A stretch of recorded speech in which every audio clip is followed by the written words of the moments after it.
చలో అందరికీ శనార్థులలో టీవీపై సమర్పించు మాస్ మల్లన ముచ్చట్లకు స్వాగతం వచ్చేసిండు మీ నర్సికాక ఇక అరుచుకుందాం రారు లయ్యాల్టి మోక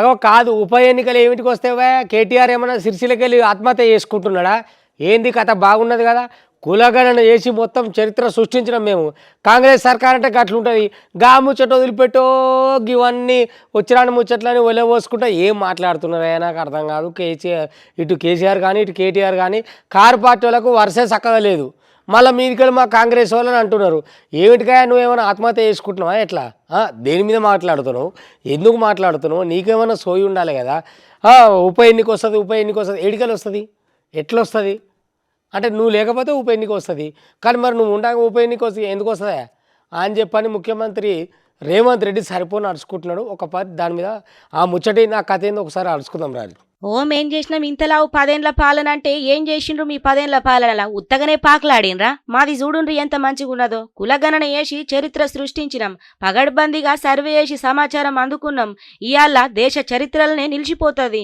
కులగణన జరపాలని ప్రధాని మోడీ మీద కూడా ఒత్తిడి వస్తున్నది అన్ని రాష్ట్రాలల్లా కులగణన చేయాలని డిమాండ్ కూడా తీసుకొస్తాండ్రు కులగణన ఎస్సీ వర్గీకరణకు రోడ్ మ్యాప్ అందించినాం మేము దీంతో 76% బీసీ ఎస్సీ మైనార్టీలకు న్యాయం జరుగుతున్నదని చెప్పి ఇక సీఎం రేవంత్ రెడ్డి సార్ ఈ తీరుగా చెప్పుకొచ్చిండులా రేపు సమాజం యొక్క అభివృద్ధికి ఒక దిక్సూచిగా ఒక మోడల్ డాక్యుమెంట్ గా మారుతుందని చెప్పి ఈ రోజు ఒక పక్కడ్బందీ ప్రణాళికతో చర్య తీసుకున్నాం అధ్యక్ష. అందుకే ఈ రోజు కమిషన్ ఇచ్చిన నివేదికను కేబినెట్ సబ్ కమిటీ స్వీకరించి ఈ రోజు ఉదయం కేబినెట్ లో దాన్ని చర్చ పెట్టి కేబినెట్ లో ఆమోదింపజేసి ఈ రోజు ఈ సభలో ప్రకటన చేస్తున్నాం అధ్యక్ష. ఎందుకంటే దీనికి పూర్తి స్థాయిలో చట్టబద్ధత కల్పించాలి. రేపటి నుండి ఈ నివేదిక రాష్ట్ర ప్రభుత్వం అమలు చేయబోయే సంక్షేమ పథకాలకు అదేవిధంగా అభివృద్ధి కార్యక్రమాలకు ఉద్యోగ ఉపాధి అవకాశాలకు రాజకీయ వాళ్ళ అవకాశాల కోసం ఈ రోజు నివేదిక పనిచేయాలన్నది ప్రభుత్వం యొక్క లక్ష్యం అధ్యక్ష. ఇక మరి ఎంతో ప్రతిష్టాత్మకంగా మొదలు పెట్టే కదా తెలంగాణలో కాంగ్రెస్ సర్కారు ఇక గాముచ్చట మీదనే అన్నట్టు ఇక భవిష్యత్తులో ఇవాళ మేము ప్రవేశపెట్టే డాక్యుమెంట్ రిఫరెన్స్ తీసుకోవాలి అని చెప్పి ప్రధాన ప్రతిపక్షానికి బాధ్యత ఎట్లా లేదని ఇరుసుకపడ్డాడు. బీఆర్ఎస్ ని మేము పరిగణలకు తీసుకుంటలేమని చెప్పి సీఎం రేవంత్ రెడ్డి సార్ చెప్పుకొచ్చిండులా. మొత్తానికైతే బీఆర్ఎస్ వాళ్ళ మీద కర్రు కలిసి వాత పెట్టిండనే చెప్పాలా అధ్యక్ష. వీళ్ళందరూ సర్వేలో పాల్గొనకుండా నేను అడిగిన కొంత మిత్రులను అందులో ఉన్న వాళ్ళని ఏందా సారు ప్రధాన ప్రతిపక్ష నాయకుడు లేకపోతే వీళ్ళంతా మంత్రులు చేశారు ఎందుకు సర్వేలో పాల్గొంటలేరంటే అన్నా నువ్వు ఇచ్చిన సర్వేలో ఇంతకుముందే చెప్పకనే పెద్దలు శ్రీనివాస్ యాదవ్ గారు చెప్పారు ఒక మాట, మీరు ఇన్ని వివరాలు అడిగితే మా సార్ వాళ్ళు ఎట్లిస్తారని. 5వ పేజీలో ఏముంది అధ్యక్ష, మీ భూమి వివరాలు చెప్పండి అని అడిగినాం అధ్యక్ష. ఒక్క దెబ్బకే చంద్రశేఖరరావు గారు, తారక రామారావు గారు, హరీష్ రావు గారు వీళ్ళందరూ ఎవరు సమాచారం ఇవ్వలేరు అధ్యక్ష. ఇప్పుడు మేము ఏం అడిగినాం అధ్యక్ష, దీంట్లో అందరూ 3,54,138 మంది సర్వేలో పాల్గొంటే ఇక్కడున్న ఎమ్మెల్యేలు మంత్రులు అందరూ వివరాలు ఇస్తే భూముల వివరాలు అడగంగానే సర్వేలో పాల్గొన్నారా అధ్యక్ష? ప్రతిపక్ష నేత సభకు రావాలా కదా, ఎందుకత్తలేడు? 2011 జనాభా లెక్కలు అయినాకట మళ్ళీ మేమే చేసినాము. 2014 లెక్కలు ఎక్కడున్నాయో మరి గాలేజు పెట్టాలా? ఉప ఎన్నికలు ఎందుకత్తాయి? బాగా మాట్లాడుతున్నారు, మాట్లాడితే ఉప ఎన్నిక అని. సిరిసిల్ల కూడా ఉప ఎన్నిక అత్తదా మరి? కేటీఆర్ ఏమన్నా సూసైడ్ చేసుకుంటున్నాడా ఎట్లా అని చెప్పి సీఎం రేవంత్ రెడ్డి సార్ అయితే గీ తీరుగా ఇరుసుకపడ్డాడులా. ఇక గిట్లే ఉంటుంది ముచ్చట. మరి నువ్వున్నప్పుడు ఏం చేసినావా జగనాలు? ఇవాళ బకాయిలు లేవు సకాయిలు లేవు అని 5 ఏళ్ళు నీకు అవకాశం ఇచ్చారు ఏపీ జనాలు. ఎంత ముద్దుగా సరే మా రాజన్న కొడుకు మా జగనాలు మావోడు రావాలి మావోడు ఏలాలని అవకాశం ఇస్తే దాన్ని ఎడిగా కూడా చేస్తేవి. మళ్ళీ ఇప్పుడు బకాయిలు లేవు పకాయిలు లేవు షికాయిలు లేవు. నీ అంత మూతవారి నీ అంత సిపాయి పోత దొరుకుతాడు. అమ్మో 5 ఏళ్ళు అవకాశం ఇస్తే ఎలగబెట్టింది ఏమీ లేదు. కానీ ఇప్పుడు వచ్చిన కూటమి సర్కారు ఏపీ జనాలు ఎన్నుకొని ప్రేమతోటి వాళ్ళు ఎన్నుకున్నారు, వాళ్ళకి తెలుసు. చంద్రబాబు నాయుడు గారు ఏం చేయాలో ఆయనకు తెలుసు. మళ్ళీ నువ్వు వచ్చి ఇప్పుడు ఇవాళ అమ్మ బకాయిలు షికాయిలు అని ఇంత మూతవారి దొరుకుతా అడిగా. మరి నువ్వు ఏం చేసినావు అయ్యాల మనం చేసుడు ఉండదు. ఇప్పుడు వచ్చిన సర్కారు మీద అనుడు ఉంటుంది. ఇదే కథ. ఏమంటారు, అమ్మ పెట్టదు అడక తినని చేయదని ఇక గిట్లుంటుంది కథ. అందరు కాదు జగ్గులు కాదు, జగ్గులు తీరే ఏరుంటది. ఏదన్నా ఒక ఆందోళన కార్యక్రమానికి పిలిపిస్తే చాలు గదిని ఖచ్చితంగా నిర్వహించేటట్లు ఉండాలా గాని ఇక అది ఆయుధ పడాల్సి వస్తే బలమైన కారణాన్ని కూడా చూపెట్టాలా. లేకపోతే జనాలనే కాదు సొంత పార్టీ శ్రేణులలో కూడా పలసపడతారు. జగన్ తీరు కూడా గట్లనే ఉన్నది ఇప్పుడు. కరెక్ట్ జగన్ ముచ్చట్ల గదే అవుతున్నదులా. ఇక సీఎంగా అట్టర్ ఫ్లాప్ అయిన జగ్గులు ఇక చూడుండ్రి ఆయన కథ అంత ఎట్లున్నదో. జనాలకు కూడా మొహం చూపించుకోలేకపోతున్నాడు. ఫీజు పోరుతోటి జగన్ పెట్టిపోయిన బకాయిలు ఇవ్వాలని చెప్పి జగనే ఆందోళనకు పిలుపునిస్తే షవ్వా ఏం ముచ్చట అన్నట్టు చెప్పుర్రి. గతంలో 2 సార్లు వాయిదా పడ్డ గీ ఆందోళనలు మళ్ళా ఈ తేప వాయిదా పడే. ఇక గీ ముచ్చట పక్కకు పెడితే గివన్నీ జగనాలు పెట్టిపోయిన బకాయిలేనాయే. ఇక గా బాధలు పడుతున్న విద్యార్థులకు తెలుసు గీ ముచ్చట ఏంటిదో. ఇక పోయిన 7 నెలల కాలంలో సర్కారు చక్కగా కాలేజీలకు ఫీజులు చెల్లిస్తామని చెప్పుడుతోటి కొత్తగా కాలేజీలలో చేరినోళ్లకు ఎసొంటి సమస్యలు లేవు. పాత బకాయిలు మాత్రం గుదిబండలు లెక్క మారి కూర్చున్నాయుల్లా. ఇక సంక్రాంతి అయినాకట జనాలనే తిరుగుతా అన్న జగ్గులు ఇప్పుడు ఎంచక్క విదేశాలకు చెక్కేసి తీరిగ్గా ఫిబ్రవరి మొదటారంలో ఏపీకి దిగచ్చిండు. ఏం చేద్దామని వచ్చిండు ఆయనతో మట్టుకు. 3వ సారి ఫీజు పోరు వాయిదా వేసి విమర్శల పాలైపాయి.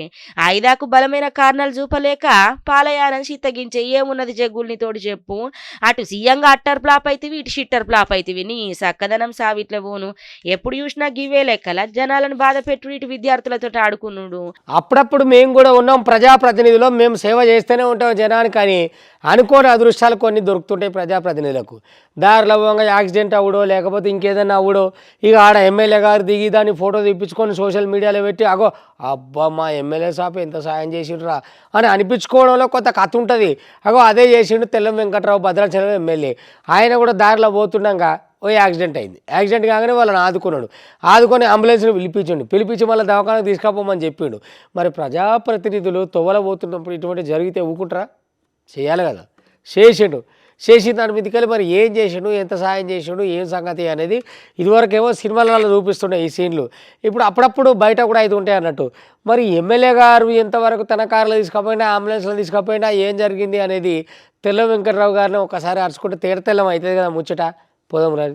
హాగు ఇయాల భద్రాచలం నియోజకవర్గ పర్యటనల భాగంగా చర్ల మండలంలా ఇక పర్యటించేందుకు భద్రాచలం కాంచెల్లి బయలుదేరిండట ఎమ్మెల్యే తెల్లం వెంకట్రావు.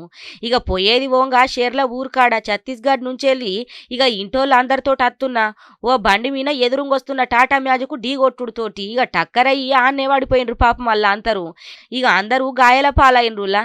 ఇక ప్రమాదాన్ని గుర్తుపట్టిన ఎమ్మెల్యే డాక్టరు తెల్లం వెంకట్రావు ఆయన బండాపి ఇక పాపం దెబ్బలు దాకినోళ్లను పరిశీలించి ప్రథమ చికిత్స చేసి అటెనకషికి అంబులెన్స్ కు ఫోన్ చేసి సత్యనారాయణపురం సర్కారు దవాఖానకు తరలించిండులా. ఇక గతంలో కూడా భద్రాచల సర్కారు దవాఖాన్లా సివిల్ సర్జన్గా సేవలందించిన వెంకట్రావు ఎమ్మెల్యేగా గెలిచినాకట కూడా భద్రాచలం ఏరియా దవాఖాన వైద్యుల కొరత ఉండుతోటి ఎన్నో అత్యవసర శాస్త్ర చికిత్సలు కూడా చేసిండు. ఇక డాక్టర్గా ఇటు రాజకీయ నాయకునిగా ఇక మొత్తానికైతే జనాలకు సేవలు చేసుకుంటా ఇంకా దీవెనలు పొందుతున్నాడు. ఇక కావాలంటే చూడుండ్రి. ఆగో చూసినారులా. ఇప్పుడే కాదు గతంలో కూడా గిసొంటి పనులు బగ్గనే చేసిండు. ఇక డాక్టర్ కదా. ఇక అక్కడైతే ఒక సర్కారు దవాఖాన్లా డాక్టర్లు లేకపోతే మస్తు మంది దాకా ఇక పోయి ఆపరేషన్లు కూడా చేసొచ్చిండంట గీ సారు. ఇక ఇప్పుడు పర్యటనకు పోయే దిక్కు గిట్ల టక్కర్ అవ్వుడుతోటి పోయి ప్రథమ చికిత్స చేసి అటెనక షిక్కి అంబులెన్స్ లో పెట్టించి ఇక దవాఖానకు పంపిండులా. ఇవాళ రేపట్ల అగ్గో దొరికింది ఏదన్నా అల్క ఉంది అంటే మోసం. ఇది ఒక్కతోవ ఈజీగా ఉంది. ఎందుకంటే చెమట రాలకుండా చెమట కారకుండా మందిని మోసం చేసి తీయగా మాట్లాడి అవతల పడవచ్చు. పల్నాడు జిల్లా నరసరావుపేట కాడ కూడా గదే ఆయన చూడు 170 రూపాయల కోట్లు. అబ్బాబ్బా ఏం కథ, ఏం ఎట్లా చెప్పాలో చెప్పురు. సిట్టీల పేరు మీద ఈ పేరు మీద ఆ పేరు మీద జనాన్ని మొత్తం బొడగుని కొట్టి అవతల పడ్డారు. ఇక మళ్ళీ దొరికితే పట్టు ఓ నాయన ఇదెక్కడి కథ, నమ్మి తినే సిద్ధ అంటే ముంచి తినే పెద్ద అని ఆగమాగం చేసి అవతల పడ్డారు. ₹1 ₹2 170 కోట్లు అంటే ఏందులే. మధ్యతరగతి జనాలు రెక్కలు ముక్కలు చేసుకొని అబ్బో ఈ మనిషిని నమ్మొచ్చు అని రూపాయి పోగేసుకుందామంటే అందరికి టోకరా పెట్టి టోపీ పెట్టి అవతల పడ్డాడు. ఇక చూడ్రి ఓ నాయన ఏం మోసం, ఏం కథ, ఎవరు చెప్పేటట్టు ఏం చెప్పేటట్టు చూడ్రి కథ. పాపం మంది సొమ్ము తిని ఎన్ని రోజులు బతుకుతారులా? సుమారు 170 కోట్ల రూపాయలకు మీదనే ఖాతాదారులకు కూర్చుటేపి పెట్టి పరారైండట పాలడుగు పుల్లారావనట ఆయన. పల్నాడు జిల్లా నరసరావుపేట కాడ పెద్ద ఎత్తున చిట్ ఫండ్ రియల్ ఎస్టేట్ వ్యాపారం చేస్తాడట గీన. నరసరావుపేట, చిలకలూరిపేట, వినుకొండ, సత్తెనపల్లితో పాటు ఉమ్మడి గుంటూరు జిల్లాలో కూడా 400 మందికి మీదనే బాధితులున్నారట. బాధితులలో ఎక్కువ మంది డాక్టర్లు, రియల్ ఎస్టేట్ వ్యాపారులు, బిల్డర్లు ఉన్నారట. ఇక కొన్ని రోజుల కాంచెల్లి ఫోన్ స్విచ్ ఆఫ్ చేసిండట. అజ్ఞాతంలోకి వెళ్ళిపోయిండట పుల్లారావు కుటుంబంతో సహా. ఇక ఇంకేమున్నది, నరసరావుపేటల పుల్లారావు ఆయన చుట్టాలకి ఎందిన ఇండ్లు, చిట్ ఫండ్ రియల్ ఎస్టేట్ కార్యాలయాలు, దవాఖాన్లకు తాళాలు అడ్డాయట. ఇక న్యాయం చేయాలని చెప్పి పాపం బాధితులు కలవనోళ్ళని లేరట. నుల్లా ఇక చూడుండ్రి కావాలంటే 26న మా మిస్సెస్ పేరు మీద చిట్టు కన్ఫర్మ్ చేశారు. జనవరి పేమెంట్ ఇవ్వాలి. జనవరి నాది కన్ఫర్మ్ చేశారు. ఫిబ్రవరి 10వ తారీఖులో పేమెంట్ ఇవ్వాలి. ఈ డబ్బుల కోసం మేము తిరుగుతుంటే చిట్ ఫండ్ ఆఫీసులో ఉండడం లేదు, ఫోన్లు ఎత్తడం లేదు, సమాధానం లేదు, కమ్యూనికేషన్ లేదు. మేము ఎంత విచారించినా వాళ్ళ దగ్గర కానీ వాళ్ళ బంధువుల దగ్గర కానీ ఎవరు సరైనటువంటి సమాధానం రావడం అలా. తీరా ఉన్నటువంటి పరిస్థితుల్లో అందరికీ, చిట్టుదారులందరికీ కూడా ఎగ్గొట్టాలనే ఉద్దేశంతో, మోసం చేయాలనే ఉద్దేశంతో ఊరు వదిలిపెట్టి ఫ్యామిలీ మెంబర్స్ అందరు కూడా వెళ్ళినారని చెప్పడం జరిగింది. దరిమిలా మేము వాళ్ళ డాక్టర్ మా చేత ఎవరైతే చిట్టు మమ్మల్ని ప్రలోభ పెట్టి మా మీద మమ్మల్ని నమ్మబలికి మేము కట్టే డబ్బులకు భరోసా ఇచ్చినటువంటి నౌకా రాజా రమేష్, పాలడుగు హర్షవర్ధని వాళ్ళిద్దరూ కూడా ఫోన్లు ఎత్తడం లేదు. మెంబర్ ఆఫ్ టైమ్స్ చేశాం. ఆగో సూషిన్ రానుల్లా ఇక గిట్లుంటది కథ. నమ్మినానబోతే పుచ్చిపుర్రలాయ అంటే ఏడికాడికి దోసుకొని పోయిండట ఈ పుల్లారావనట. ఆయన పెద్ద పుల్ల పెట్టే పోయిండు కదా. ఇక డిఐజీ త్రిపాఠి ఆదేశాలతోటి పాలడుగు పుల్లారావు, ఇక ఆయన పార్ట్నర్లు, ఇక ఆయన కుటుంబ సభ్యుల మీద చీటింగ్ కేసు నమోదు చేసి పోలీసులు మొత్తం ఎంకులాడుతున్నారట. ఇక పుల్లారావు చేతిలో మోసపోయినామని లబోదిబోం అంటున్నారు పాపం బాధితులు. ఎందుకే వచ్చిన మాటలు వెళ్ళే వస్తారు. కార పార్టీ వాళ్ళ కాకానీలు కాకపోతే ఇదేంది అని చెప్పని ఆది శ్రీనివాసు కాంగ్రెస్ పార్టీ విప్పున్నాడు కదా, దంచి దమా చేసి పెట్టిననుకో రాదురి. మీరు చేసింది ఏం లేదు కానీ వచ్చిన ముచ్చట్లని ఒళ్ళ పోసుకుంటే అబ్బాబ్బాబ్బా ఏం కథలు పడతారు, ఏం ముచ్చట్లు చెప్తారు. ఏం చేసిరా బీసీ బంధు ఏది ఎటువా, దళిత బంధు అని దళిత బంధు ఇచ్చారు. మరి బీసీ బంధు ఎటువా, బీసీ బంధు అని ముందర పెట్టిర్రు.